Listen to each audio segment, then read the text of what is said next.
আসসালামু আলাইকুম there for hair. আপনি যদি আপনার কম্পিউটার পারফরমেন্স বাড়াতে চান, খুব ভালো মতো পারফরমেন্স বাড়াতে চান, সেই ক্ষেত্রে কিন্তু আমরা জানি যে আমাদের কম্পিউটারে যদি এসএসডি ইনস্টল করি সেই ক্ষেত্রে পারফরমেন্সটা একটু বেটার হয়ে যাবে।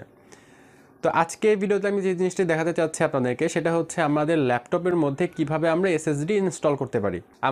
আমাদের ল্যাপটপে যদি M.2 SSD স্লট থাকে তাহলে আমরা সেখানে কিভাবে এসএসডি লাগাতে পারি সেটি দেখাবো আজকের ভিডিওতে। তাছাড়াও কিন্তু আমরা আমাদের ল্যাপটপে এসএসডি ইনস্টল করতে পারি, যেমন হচ্ছে আমাদের হার্ড ডিস্ককে আমরা রিপ্লেস করে সেখানে এসএসডি ইউজ করতে পারি। তাছাড়া হচ্ছে আমাদের যে সিডি ড্রাইভ থাকে বা ডিস্ক যেটা আছে সেই ডিস্ক কিন্তু আমরা সেটাকে রিমুভ করে ক্যারি ইউজ করে সেখানেও কিন্তু আমরা এসএসডি বা হার্ড ডিস্ক ইনস্টল করতে পারি। তো আজকে ভিডিওতে আমরা যে জিনিসটা দেখানোর চেষ্টা করব মূলত সেটা হচ্ছে M.2 SSD কীভাবে আমরা আমাদের ল্যাপটপে ইনস্টল করতে পারি। তার আগে বলে রাখছি, আপনার ল্যাপটপে যদি এরকম করে ইনস্টল করতে চান, এসএসডি ইনস্টল করতে চান, তাহলে অবশ্যই চেক করে নেবেন আপনার ল্যাপটপের মধ্যে M.2 স্লট আছে কিনা। যদি থাকে সেই ক্ষেত্রে কিন্তু আপনি খুব সহজেই এসএসডি ইনস্টল করতে পারবেন। আর কথা বাড়াবো না, বিসমিল্লাহ।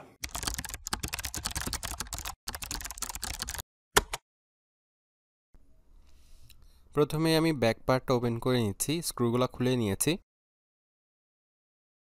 এখন আমাদের যে স্লটটা আছে, এসএসডির যে স্লটটা আছে সেখানে হচ্ছে আমাদের এই এসএসডিটা লাগাতে হবে। এটা হচ্ছে M.2 SSD।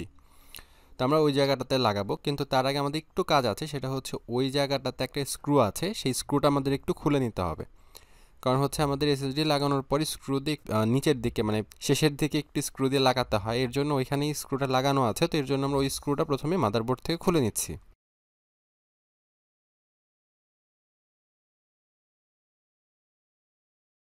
তো আমাদের স্ক্রুটা খোলা হয়ে গেছে। তো এখন আমরা হচ্ছে আমাদের এসএসডিটা আমাদের স্লটের মধ্যে ঠিকঠাক মতো রেখে একটু সামনের দিকে প্রেশার দিব। হালকা করে প্রেশার দিলেই লেগে যাবে আর অ্যাডজাস্ট হয়ে যাবে আর কি। সেখানে খুব একটা প্রেশার দেওয়ার দরকার নেই, মোটামুটি হালকা পরিমাণে প্রেশার দিলে ইজিলি লেগে যাবে। এরপর হচ্ছে যে পিছনে আমাদের হচ্ছে সেই স্ক্রুটা লাগাতে হবে মাদারবোর্ডের সাথে, তাহলে আমাদের এসএসডিটা মোটামুটি ভালো মতো লেগে থাকবে আর কি। এর মধ্যে আমি একটু দেখিয়ে দিচ্ছি যে আমাদের স্ক্রিনের বাম দিকে দেখতে পাচ্ছেন আমাদের যে এসএসডির যে স্পিড আছে সেই স্পিড আমরা টেস্ট করেছিলাম, সেই স্পিড টেস্টটাও আমি কিন্তু আপনাদেরকে দেখিয়ে দিচ্ছি। স্ক্রিনের বাম দিকে আপনারা দেখতে পাচ্ছেন স্ক্রু লাগানোর পরে কিন্তু আমাদের কাজ শেষ। আশা করি এই ভিডিওটি আপনাদের ভালো লেগেছে। এই ভিডিওর মাধ্যমে নতুন কোনো ইনফরমেশন বা নতুন কিছু হয়তো বা জানতে পেরেছেন। এই ভিডিওটি যদি আপনাদের ভালো লাগে তাহলে অবশ্যই ভিডিওতে লাইক দিবেন, কমেন্ট করে আপনার মূল্যবান মন্তব্য অবশ্যই জানিয়ে দিবেন। আপনার যদি কম্পিউটার রিলেটেড কোনো সমস্যা ফেস করেন বা আপনার যে কম্পিউটার রিলেটেড যে জ্ঞান আছে সেটা সবার সাথে শেয়ার করতে চান, তাহলে জয়েন হতে পারেন আমাদের ফেসবুক গ্রুপ কম্পিউটার ও প্রযুক্তি পরামর্শ। এই ফেসবুক গ্রুপে কিন্তু আপনি জয়েন হতে পারেন, ভিডিও ডিসক্রিপশনে লিঙ্ক দিয়ে দিব। ইনশাআল্লাহ দেখা হবে আগামী কোনো ভিডিওতে। সে পর্যন্ত সবাই ভালো থাকবেন, সুস্থ থাকবেন এবং জ্ঞানময় পৃথিবীতে সবসময় থাকবেন কৌতূহলী।